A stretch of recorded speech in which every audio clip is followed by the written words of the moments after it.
Sejam bem-vindos ao Espectros, o podcast de entrevistas da revista Autismo. Meu nome é Thiago Abreu e sou jornalista. Assim como o espectro de cores é formado por muitos tons, é impossível resumir alguém apenas pelo que faz. Aqui no Espectros, trazemos as pessoas que constroem a comunidade do autismo no Brasil para saber mais sobre estes indivíduos, além da história, seja familiar, profissional ou pessoal com diagnóstico. Este podcast é uma produção da revista Autismo com patrocínio da Clínica Somar Special Care.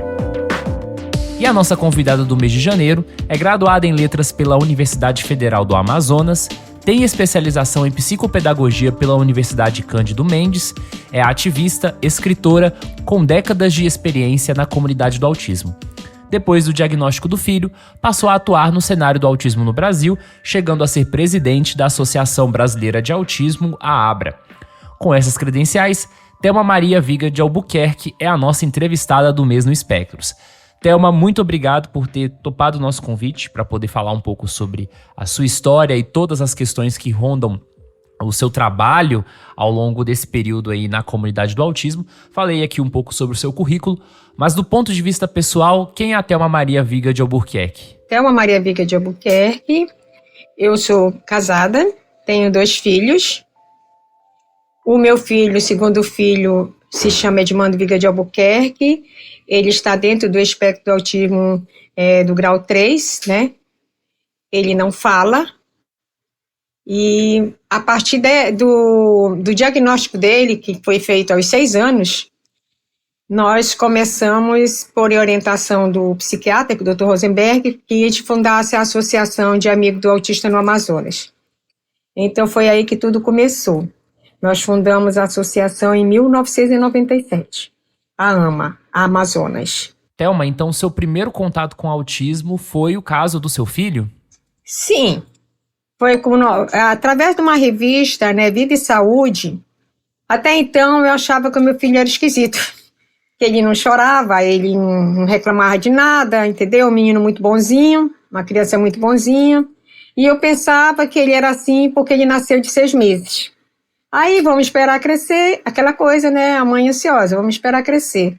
E nada aconteceu, né, ele demorou a andar e tudo mais. Aí uma amiga minha disse, Thelma, eu li numa revista, uma entrevista de um psiquiatra, e tem o mesmo, a criança que ele fala tem o mesmo sintoma do Edinho, assim, né.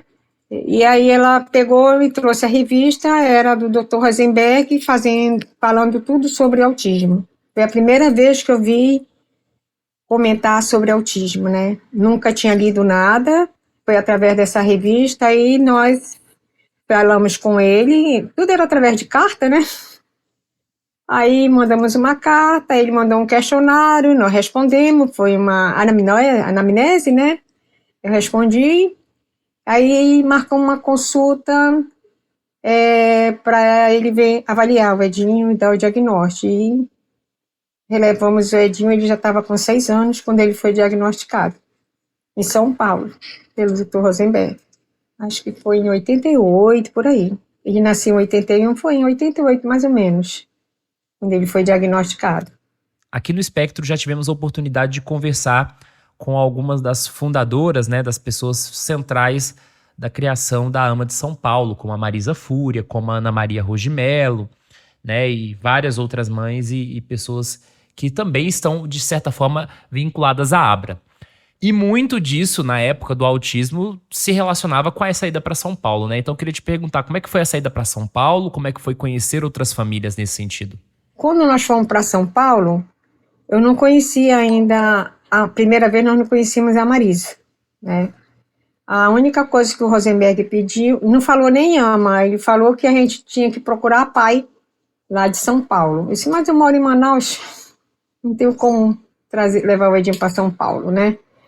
Aí houve um congresso em Brasília, né? Eu acho que foi nessa mesma época, em 1988.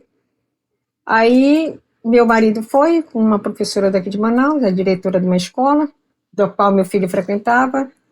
Aí de lá eles fizeram amizade com outros pais. Foi aí que ele conheceu a Marisa, Maria do Carmo, várias mães e profissionais. Rosenberg, Passion, tudo mais. Aí Eles vieram para Manaus, né, meu marido com a professora disse, vamos fazer um evento. Foi aí que eu tive contato com a Marisa e as demais mães, né, através desse evento que foi a segunda jornada regional de autismo no Amazonas. Foi em 1992. Foi assim que tudo começou. E as nossas amizades até hoje permanecem, né, com a Marisa, com a Maria do Carmo e outras mães também. Para quem é da comunidade do autismo hoje, para quem é mais jovem, talvez não tenha dimensão do que era falar sobre autismo naquele período, como o autismo era representado, como o autismo era visto, enfim, a visibilidade do autismo de uma forma geral. E você já vem de um estado que tem características próprias, que é subrepresentado muitas das vezes, que é o estado do Amazonas. Então, eu queria te perguntar um pouco isso. Como é que o autismo era visto pela sociedade daquela época? Aqui em Manaus, né, vamos voltar aqui para Manaus, era como se fosse uma... Já tinha, assim, pessoa com necessidades especiais, ainda não era pessoa com deficiência, pessoas com necessidades especiais. Vai para a escola especial. Mas a primeira escola que nós levamos, ele tinha 2 anos, como eu suspeitava que ele era surdo, que ele não se interessava por nada, né, foi para uma escola de surdo, das irmãs, Felipe Smaldoni. Mas quando chegou assim, com aquela idade de 6 anos, ela disse assim, olha, Thelma, eu acho que o Edinho tem outro problema, e não é surdez. Ele pode até ter surdez, mas ele tem outro problema. Me indicou um neurologista de Manaus, mas eu não coloquei assim muita confiança, só passava remédio. Foi aí que nós buscamos levar para São Paulo, sabe? Mas a Manaus era assim, foi especial, escola especial, não tinha inclusão, não se falava inclusão. Ele ficou no Felipe Smaldoni até os 6 anos, aí foi para a Escola Integrada Sempre Vivo. Ficando lá, né, sendo acompanhado, mas a escola, ela trabalhava não conteúdos, nada disso, era só psicomotricidade, atividade de vida diária. Esse era o tratamento que ele recebeu aqui em Manaus. Até porque em Manaus não se falava em autismo, não se conhecia nada. Se veio conhecer através de depois que eu voltei de São Paulo com o diagnóstico, e que foi feito, nós fizemos uma entrevista para o jornal, aí o jornal divulgou o autismo no Amazonas, né? Pela história do meu filho. Começou com a história dele. No Amazonas começou com a história dele, o diagnóstico dele de autismo. Foi assim que a gente começou a nossa luta aqui em Manaus. Aí viemos fundar já a AMA em 1997, que até então nós ficamos na escola que já tinha uma associação de pais, né? Mas a gente precisava ser mais específico, né? Fundamos a AMA, Associação de Amigos do Autista no Amazonas, em 97 foi fundada a AMA. Eu fui a primeira presidente, né? Foi muita luta, foi uma batalha, como diz, né? Começou também dentro da minha casa, que não se sabia o que fazer. Depois nós compramos um sítiozinho pequeno, fomos para lá e começamos a arrumar o sítio. Aí foi quando levamos a instituição para o sítio. Ficou até 2018, foi quando tem sempre aquelas coisas de... as pessoas pensam que trabalhar em prol de uma causa é ganhar dinheiro, né? Nosso objetivo não era ganhar dinheiro, e sim atender as crianças do Amazonas, trazer informações, porque nós não tínhamos informações, só quem trazia eram os profissionais que vinham para Manaus, e a gente fazia os eventos, as jornadas, e os profissionais vinham para cá trazer as informações e também fazer consultas. O doutor Salomão vinha anualmente fazer as consultas aqui em Manaus, dar diagnóstico para as crianças daqui, porque os médicos não davam diagnóstico de autismo. Não tinha ainda aquela segurança de dar, né? Aqui, o Edinho, primeira vez que ele foi diagnosticado foi com paralisia cerebral. Aí foi quando nós buscamos um profissional da área, né, que foi o Dr. Rosenberg, e ele fechou o diagnóstico aos 6 anos. Foi uma batalha muito grande. Até hoje a gente luta. A AMA do Amazonas, acredito eu, tenha sido a primeira, né? Foi a primeira associação de autismo no Amazonas. Foi a nossa. Como é que foi a formação dessa associação? A primeira jornada de autismo nós divulgamos bastante, né? Divulgamos no rádio, nos jornais. Aí depois que nós divulgamos, que foi a segunda jornada regional de autismo, que vieram pessoas de outras localidades, né? Nós divulgamos até pela rádio e tudo. Vieram de outras localidades do interior, não se manifestou, do interior do Amazonas, mas de outras capitais sim. Roraima, o Acre não veio, mas veio de Rondônia, e nem Macapá também. Pará também não veio. Só foi os 2 estados, foi Rondônia e Roraima, que vieram aqui em Manaus. A partir daí, foi que começou, Rondônia criou logo em seguida, né? Ficou muito tempo, eu não sei como é que está lá agora, mas Roraima ainda não se criou uma específica, tem outras associações.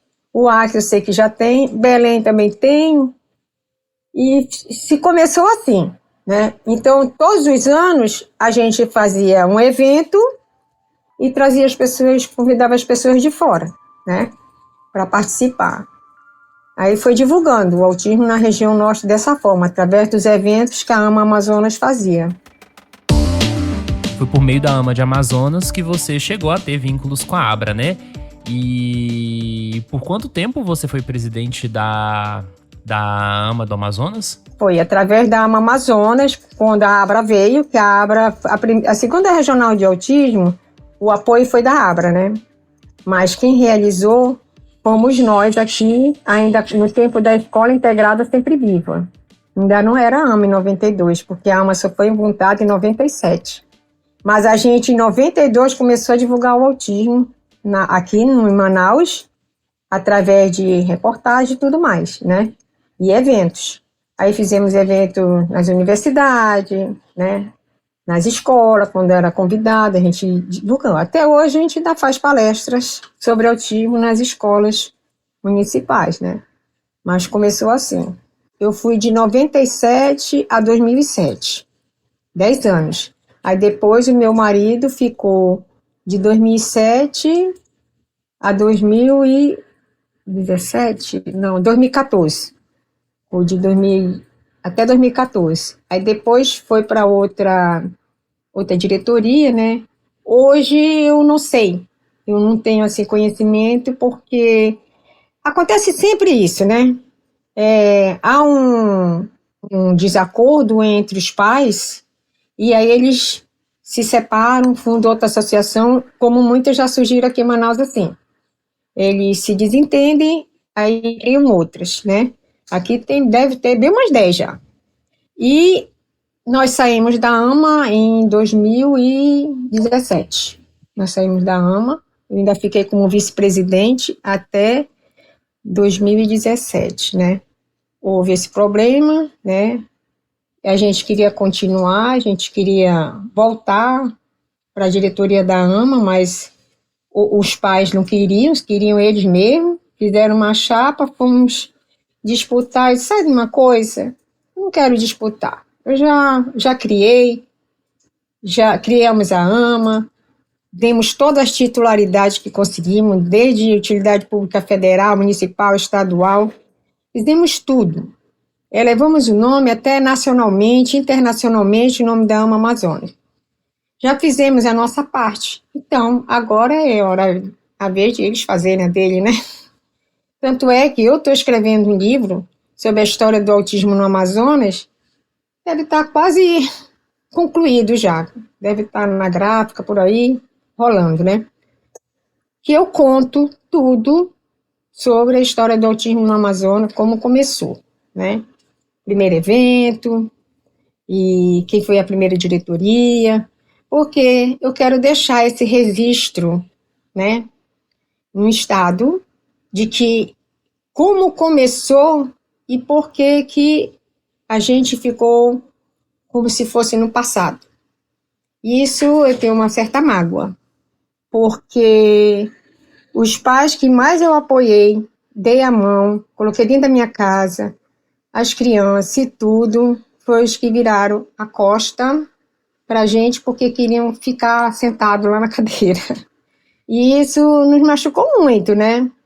Mas nós criamos outra instituição justamente para garantir só o direito, não mais atender as crianças como a gente fazia, né? colocamos no sítio, demos todo o suporte, toda a estrutura, tudo pronto. Quando a instituição foi para lá, estava tudo pronto. Então, nós resolvemos ficar só assim, orientar as famílias, até avaliar as crianças que têm uma suspeita de autismo e apoiar as famílias dessa forma. Não mais executar o serviço como deveria ser. Você foi presidente da Abra numa época em que o ativismo do autismo ele era mais homogêneo, né? Você estava falando até um pouco mais sobre os conflitos, sobre as coisas que te levaram, né, a tomar até outras direções e tal, e como isso impactou sua vida. Eu queria te perguntar, né, considerando esse período do passado e comparando com esse período de hoje, o que aconteceu na comunidade do autismo para ter essa diferença, essa pulverização, entre os ativismos e essa falta de homogeneidade? Mas não a questão da Abra, né? Eu falei só a questão do Amazonas, né? A Abra, ela continua, né? Porque a Abra, ela é nacionalmente, né? É para representar as instituições de autismo em Brasília, né? No CONAD, no Conselho Nacional de Saúde, na assistência. É uma luta pelas políticas públicas para a pessoa com autismo. Muitas coisas se conseguiam. Quando a Marisa estava presidente, né, na Abra, muitas coisas, foi muita luta. E depois a Maria do Carmo, até hoje, tem batalhado muito, né, pelas políticas voltadas ao autismo. Tanto é que a lei, né, que chama Berenice Piano, mas para mim a lei 12.764, é a lei para todos, não tem até posso dizer que não tem assim um dono, como diz, né? Desculpe alguma coisa, mas eu acho que a lei foi uma conquista das famílias, porque todo mundo lutou, não foi só uma pessoa, foi todo mundo, foi todas as famílias, né? E lutaram para que saísse a lei, né? Fosse para o papel e fosse executado. Não está sendo executada como deveria, porque, por exemplo, as políticas para a pessoa com autismo no Amazonas, só quem ainda está fazendo as instituições. O município de Manaus, que executa a política, né, que deve executar, ele só a escola e faz termo de convênio para as instituições assumirem os autistas com mais um grau mais elevado de severidade, né? Aqueles que têm condições de escola vão para o município, vão para a escola estadual, vão até para a faculdade. Mas os graves, não tem uma política do Estado, assim, centro-dia, não tem. Residência inclusiva, não tem. Quem que faz esse serviço? As instituições, né, de autismo que ainda faz alguma coisa. Mas não é uma coisa, assim, eu te digo que não me satisfaz. Quando criança, tudo bem. Mas depois que ele entra na adolescência, na fase adulta, para no tempo. Meu filho está em casa, parado no tempo, porque ele sabe o que a gente ensina para ele, né? A independência dele, somos nós que trabalhamos com isso. Então, é muito triste, sabe, que os pais não olham os filhos, não seu, mas de todos, né? Não leva uma coisa assim mais séria, né? Não é mais da AMA, Amazônia, então esquece. Tanto é que as pessoas de lá não fiz nada, não cometi nenhum crime. Os pais que continuaram na AMA não podem falar comigo nem com meu esposo. É uma coisa muito triste que isso acontece, né? Uma cidade, sim, como Manaus, um nível que é bem evoluído, as pessoas ainda pensam dessa forma. Olhar aquelas pessoas que trabalhou a vida toda pelo autismo como inimigas. Isso é o que eu não concordo, sabe? E eu não aceitei isso, de jeito nenhum, a forma de como está sendo conduzido isso. Agora a Abra, eu continuo na Abra como vice-presidente da região norte, né? Porque a Abra, ela tem um vice-presidente de cada região. A Maria do Carmo é a presidente nacional. E as vice-presidências estão Sudeste, Sul, Nordeste, Centro-Oeste. É assim que funciona a Abra. E a Abra, a gente deve muito à Abra, porque ela tem, assim, foi a Marisa, né, a Maria do Carmo, nós estamos sempre lutando para que os direitos dos autistas no Amazonas, no Brasil, não seja prejudicado, né? E se a gente não tiver lá, não parece que vai parar. Então a gente não pode parar, a gente tem que estar, a gente não pode nem se afastar da Abra, né? E dos conselhos, com medo de que esqueçam as pessoas com autismo, né? Eu sei que isso não vai acontecer, porque hoje o autismo está tão divulgado, né? Mundialmente, né? E as pessoas falam muito, até em programas de televisão a gente vê, mostrando que alguns conseguem potencial. Isso a gente bate até palma, né? Quem faz essa parte. Mas quem que faz? A família. Não é o governo, não vai lá e não diz o que está fazendo. Ele não fala o que está fazendo. Não existe isso. Quem faz tudo é o familiar. Ele fala, ele mostra a cara mesmo, mostra o seu filho. E está faltando muita coisa ainda. Mas a gente vai lutando, né? Aliás, você já apoia a revista Autismo? Sabia que você pode contribuir com uma pequena quantia mensal e fazer a revista impressa chegar a mais pessoas sem acesso à internet? Além disso, os apoiadores têm acesso à revista digital antes de todo mundo, além de conteúdo extra, como bastidores de reportagens e participação de lives exclusivas. Veja todos os detalhes no site canalautismo.com.br/apoie. Você participou do CONAD, né, e de outras instâncias políticas relacionadas ao direito de autistas, até hoje, né, você é bastante ativa nisso. Mas eu queria te perguntar, você tem alguma história em especial que você gostaria de destacar aí sobre essa atuação? A nossa conquista maior mesmo foi aprovar a lei, né? Porque foi uma questão que, quando você está dentro de um conselho, os seus pares muitas vezes não concordam. Porque só o autismo? Porque o autista é muito complexo, a deficiência do autismo. É complexa demais, não é o caso de outras. Se você comparar um surdo, ele tem um intérprete de Libras, ele pode usar aparelho, né? O cego, ele tem a muleta, ele tem aquele, esqueci agora. O leitor de tela? O leitor de tela, e hoje está bem mais moderno, né? O cadeirante tem a cadeira de roda, ele vai para onde ele quiser. E o autista? O grau severo, quem responde por ele? A família. Quem sofre com isso? A família. Porque às vezes ela não encontra apoio. Vai batendo nas portas para até encontrar uma que abra, e onde como é que se diz? Ela tem aquela compreensão, aquele apoio, né? Isso quando acontece, que muitas vezes não acontece isso. Já os autistas leves, que agora a gente já está sabendo que pelo diagnóstico do filho, o pai também se identifica e é autista também. Agora está acontecendo isso, né? Muitos autistas estão sendo diagnosticados até com 50 anos. E no conselho, a gente luta por isso, por todos, né? Não é o grau leve, o grau médio e nem o grau severo. A gente luta por todos. E nos conselhos, tem conflito também, né? Não é assim tão fácil. A gente convenceu os pares.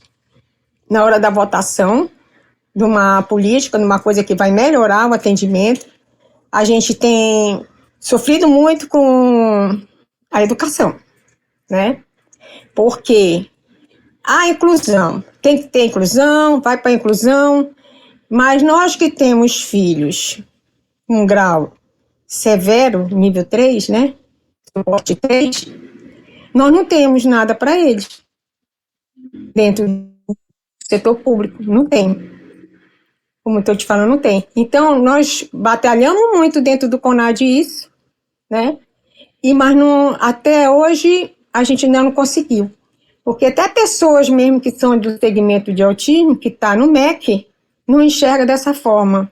Isso que você falou tem, por exemplo, relação com toda a questão do Parecer 50 do Ministério da Educação que rolou ao longo do ano de 2024? Também. Parecer 50 é uma polêmica. Tá uma polêmica. As reuniões que a gente tem no CONAD é bem, como é que é? Calorosas. Entendeu? Mas a gente tem outros pais mais esclarecidos, aqueles e também autistas de nível 1, porte 1, que já são até graves, tanto pelo direito. E isso tem nos ajudado, tem nos dado força para nós, né? No caso, eu e a Maria do Carmo e a Marisa, que temos filho do grau 3, suporte 3. Mas nós estamos muito emperrados lá no MEC. Até que na saúde, o Conselho de Saúde, a gente teve muita conquista, que saiu a diretrizes, foi uma luta da Marisa, né? Eu ia muito com a Marisa lá, batendo na porta lá da coordenação da pessoa com deficiência, e foi uma luta para sair da diretriz. E foi uma coisa que, pode dizer, é a Marisa. Foi a Marisa que batalhou muito junto com a gente lá no CONAD e no Conselho de Saúde. Foi uma glória para nós. Depois da lei, a diretrizes, porque até então não se tinha nada. Como é que o profissional vai fazer uma avaliação diagnóstica e não tem a diretriz, né? E hoje eu estou na Comissão de Saúde Bucal, dentro do Conselho Nacional de Saúde, como colaborador, para trazer a saúde bucal emergencial para que ele seja atendido em cidade pública, uma dor de dente, que seja atendido, fazer o implante quando necessário, não deixar o autista banguelo, né? Vamos dizer assim. E eu estou nessa comissão por essa luta, para que ele tenha esse direito garantido, que já está um pouco mais... A gente está assumindo, né, os pais, a gente fica dentro da Abra, nós somos bem unidos, né? A gente fala a mesma linguagem, a luta é nossa, das famílias, é uma instituição nacional muito porque é família, depois é o resto, né? E uma das conquistas que nós tivemos foi no CONAD, a lei 12764, e no Conselho Nacional de Saúde foi as diretrizes. E voltando sobre a questão da ABRA, né, Associação Brasileira de Autismo, como é que a ABRA se mantém hoje, né, e considerando que é uma associação histórica, né, de muito tempo, como é que vocês têm pensado o futuro da associação? A ABRA, ela não tem arrecadação, né? Toda a despesa é rastreada com as vice-presidências. Nós não temos arrecadação. Até porque, como a gente está já está dentro das instituições, né, batalhando para levar para a Abra, eu não sei exatamente, nem sei te dizer como será o futuro assim da Abra, né, porque, por enquanto, a gente está conseguindo essas conquistas, né, os direitos sendo reconhecidos. Graças a Deus já tem até as identidades, né? Eles têm identidade já até com código de saúde, de doença, né? Já está em qualquer lugar é identificado, tem um espaço para ser atendido, a família que tem uma pessoa com autismo, mas eu não sei ainda, assim, ainda não imagino. Eu não quero nunca que a Abra venha acabar, né? Esse não é o nosso desejo. Nosso desejo é ela ficar cada vez mais em... Tanto é que a gente está parada pelos congressos, que nunca mais não se fez assim, Congresso Nacional, só quem fez foi a São Paulo, o último, mas ainda está precisando para as regiões. Por exemplo, Nordeste até que está bem próximo do sul do país, mas a região Norte, a Abra ainda não está fortalecida aqui, entendeu? Até que os eventos que se fez em 92, em 2007, já se passou muitos anos. E a gente ainda não conseguiu realizar um outro congresso, por problemas financeiros mesmo. Porque tem que fazer projeto, né? Os ministérios, para ser aprovado, para executar esses eventos. E é o que a Abra faz é isso. É os congressos, as jornadas, né? Os cursos de capacitação, e que a gente não está, aqui na região norte, nós não estamos conseguindo realizar, né?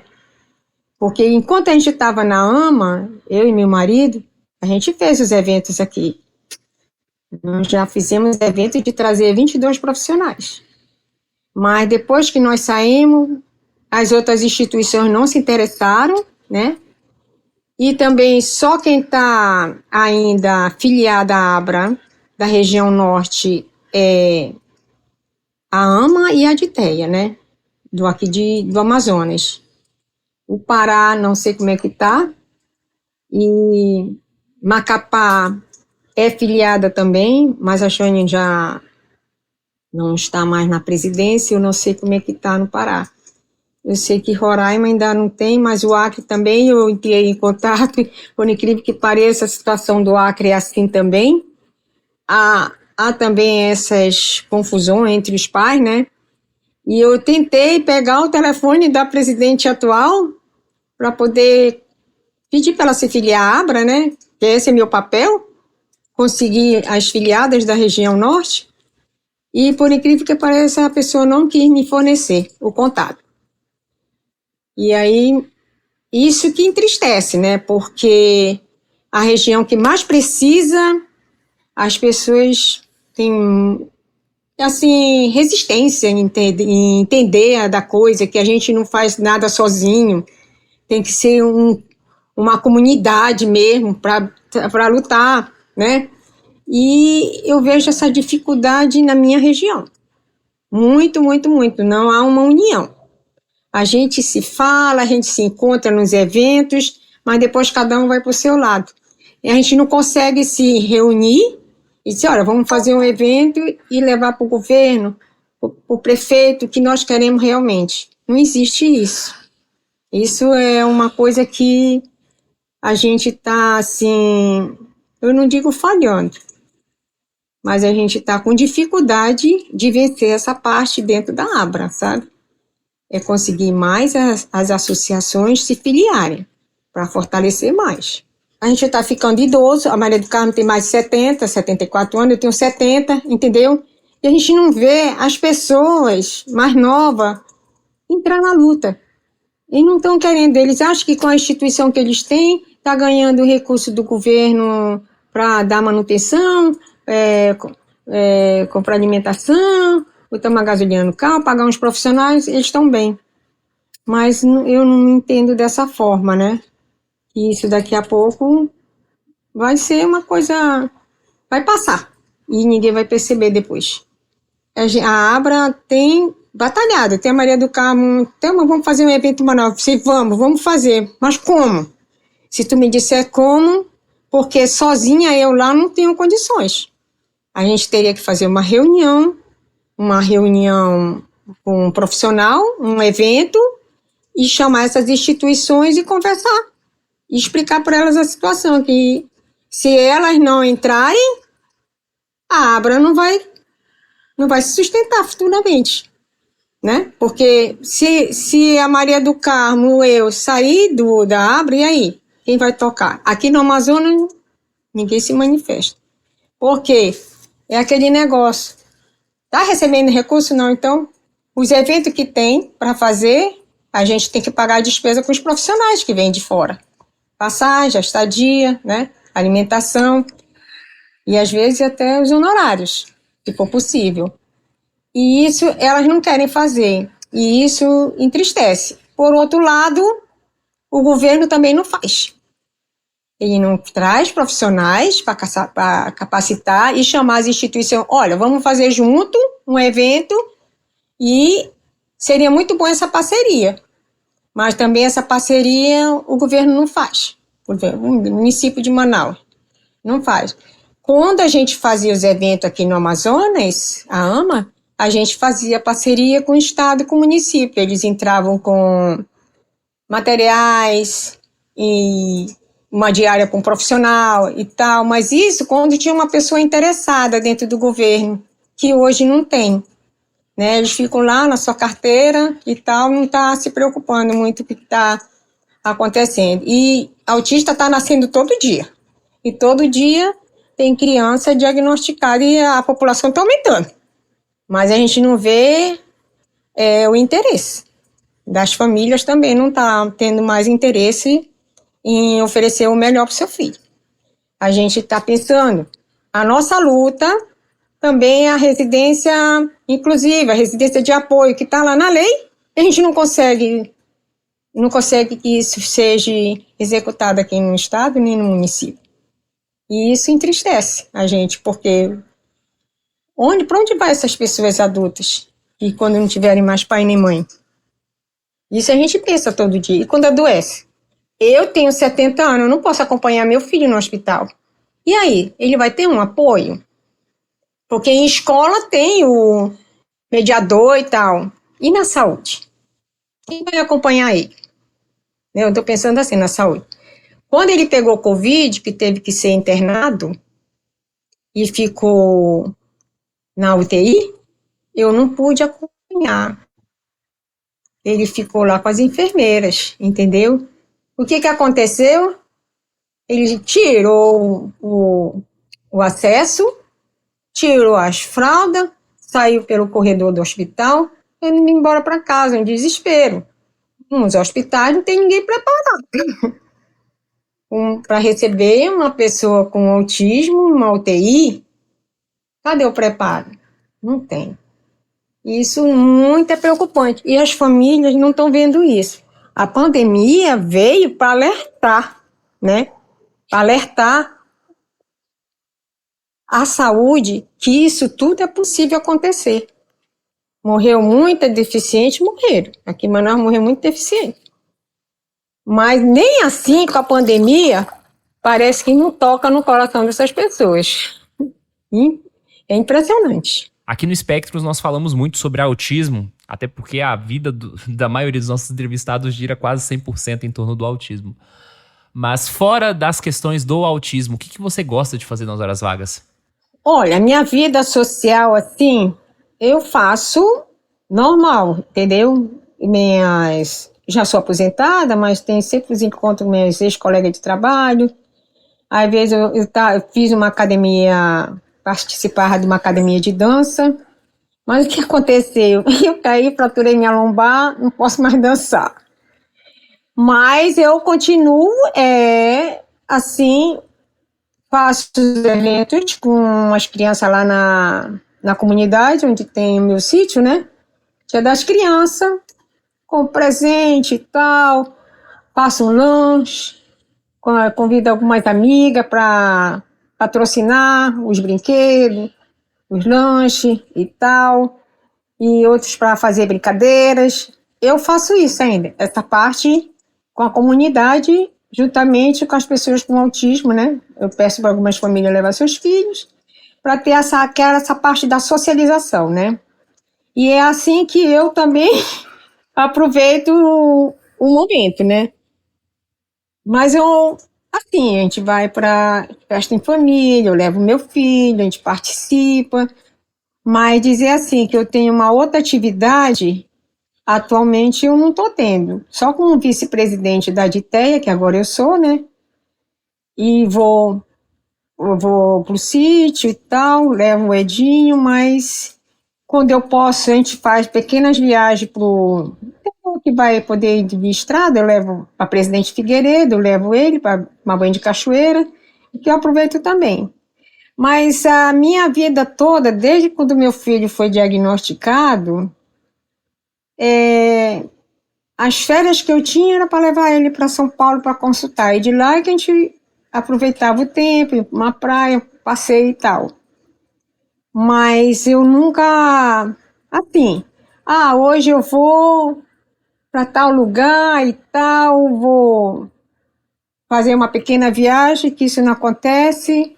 Eu nunca tive férias assim, né? As férias que eu tenho é quando eu vou para a reunião do CONAD, que eu digo que eu tiro férias, 3 dias, 4 dias. Ou então para a Comissão de Saúde Bucal, esse que eu faço, assim, que eu tenho até como lazer. Estou trabalhando, mas estou aproveitando, né? Descansando um pouco, conversando com outras pessoas, entendeu? Mas uma vida social, assim, eu tô na família mesmo, sabe? Não frequento clube, nada disso. E agora vamos pro quadro Bate-Bola, em que eu falo um tema e a pessoa que está sendo entrevistada responde algo que esteja ligado àquele tema que eu esteja falando. Então vamos lá. Uma palavra que te resume. Eu me sinto como uma batalhadora. Último livro lido. Eu li livros sobre autismo no espiritismo, porque quando eu estava escrevendo meu livro, eu peguei um pouco do que falar do autismo no espiritismo. Autismo no espiritismo. Uma viagem marcante. Quando eu fui para São Paulo, né? Primeira vez eu fui para São Paulo e depois eu fui ao Rio de Janeiro, que eu não conhecia nenhuma das cidades, né? Aí até eu digo assim, o Ed me proporcionou isso, porque eu pude conhecer São Paulo, né? E o Rio de Janeiro, que todo mundo fala, cidade maravilhosa. E São Paulo, porque eu acho que São Paulo a gente nem se sente no Brasil, de tudo que se tem lá, né? Todas as facilidades também. Tem as coisas boas, que eu acho que é isso. Tudo que você procura em São Paulo, tem, né? E as viagens que eu fiz para São Paulo foi na questão em busca do diagnóstico, mas foi inesquecível essa viagem. Um defeito. Defeito que eu gosto de ser muito boa com todo mundo. E eu acho que isso é meu defeito. Uma pessoa que você gostaria de conhecer. Pode ser tanto uma figura histórica ou uma pessoa que está viva. Sabe que eu gostaria muito de conhecer o Mion, porque eu vejo o Mion, que o que ele está fazendo, aproveitando o espaço que ele tem na televisão para divulgar o autismo, fala do filho dele e fala de outros, e que ele, nesse sentido, ele está nos apoiando, mesmo distante. Eu gostaria muito de conhecer o Mion, pessoalmente. Um sonho. Um sonho, por incrível que pareça.